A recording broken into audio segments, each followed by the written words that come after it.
안녕하세요. 닥터 프렌즈입니다. 네. 저는 정신과 전문의 오진승이고요. 네, 저는 내과 전문의 우창윤입니다.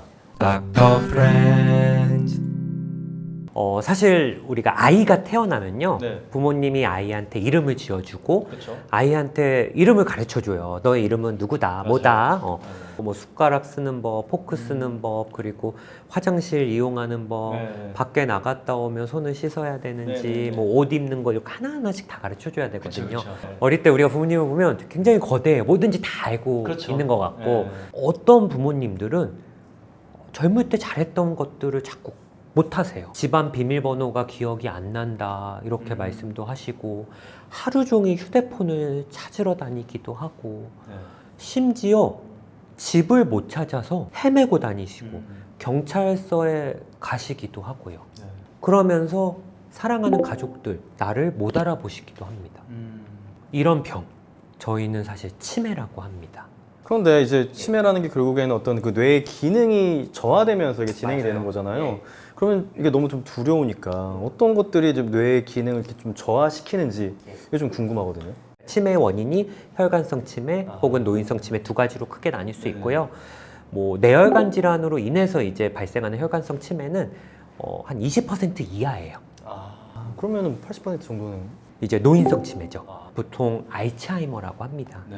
그래서 알츠하이머가 이 노인성 치매에서 가장 이제 많이 해당이 되고요. 우리 뇌에 이제 베타아밀로이드 단백질이라는 게 있는데 이걸로 인해서 이제 노인반 혹은 신경반이라는 또 어떤 물질이 만들어지고요.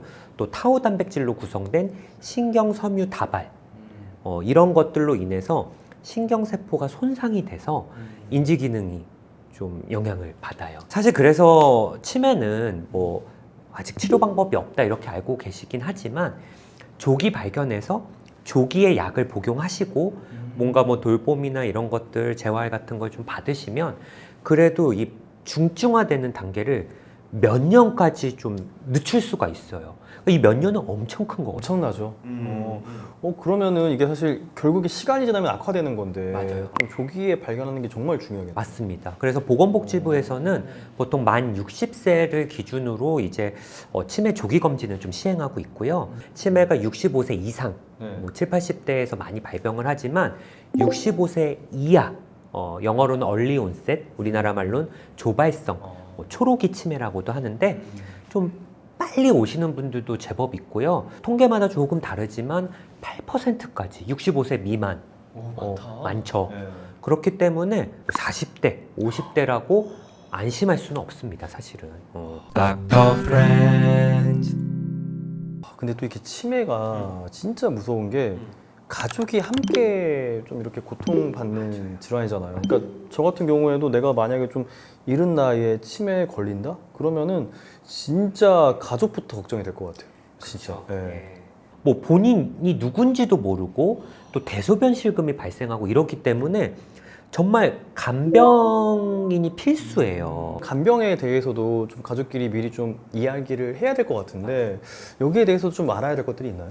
치매 증상들이 뭐 굉장히 다양하고 이 악화되는 이런 부분도 있기 때문에 좀 전문성이 필요합니다. 정말 24시간 붙어 있어야 돼요. 와, 쉽지 않겠네요. 그리고 뭔가 내가 사랑하는 사람이 점점점 나빠지는 거를 보기 때문에 그 정서적인 고통도 굉장합니다, 사실. 그리고 이거와 또 별개로 무시할 수 없는 게 경제적인 부담이에요. 치매 환자를 1인당 관리할 때 대략적으로 2천만 원 정도가 1년에 든다고 합니다. 치매는 점점점 악화가 되잖아요. 악화될수록 이 간병비는 점점점 늘어나죠. 예. 치매 환자분들을 보고 진단할 때가 있는데 그 자녀분들이 굉장히 잘할 수 있다. 근데 이제 환자분 상태가 점점점 악화가 되니까 뭐 치료비도 늘어나고 간병비도 늘어나고 그래서 이제 간병인도 더 이상 쓸 수가 없어서 본인이 직장을 그만뒀어요. 와, 힘드시겠다. 일도 그만두고 뭐 간병비나 여러 가지 경제적인 비용이 또 늘어나다 보니까 또 속상해 하시고 뭔가 좋아지는 게 없이 점점 악화가 되니까 좀 좌절하고 좀 무력함을 느낄 수밖에는 좀 없을 것 같고 와, 이게 진짜 못 쓸 병이네요. 치매라는 맞아요. 게 이제 예. 환자한테도 너무 고통스럽고 가족한테도 너무나 정말 못 쓸 병. 최근에 국내 도입이 허가된 미국의 알츠하이머 치료제 레켐비라는 게 있거든요. 1년에 3,500만 원 정도 합니다. 그 약만. 예. 다른 건 다 해야 되는 건데 그쵸. 그 약만 3,500.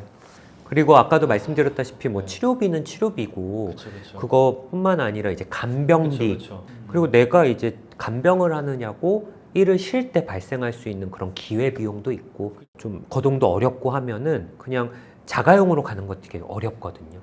그럴 때 발생하는 어떤 교통비 뭐 이런 것들이 사실은 좀 보호자들한테도 부담으로 많이 작용을 해요. 예. 이제 우리나라 점점 노령화 사회가 되고 있고 치매가 더 이상 이제 어떤 개인의 문제다라고 볼 수는 없어요.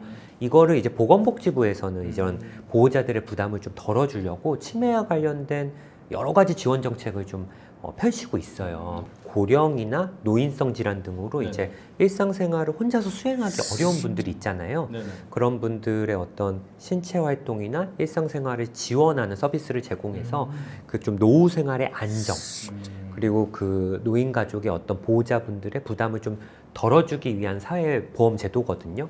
이걸 뭐 근데 모든 분들이 다 받을 수 있는 건 아니고 국가나 기타 지원처에서 제공하는 이 수많은 지원 보장들이 이 장기 요양 등급에 따라서 좀 정해지거든요. 장기 요양 등급은 치매 등급이랑 좀 다른 거예요? 좀 다릅니다. 예.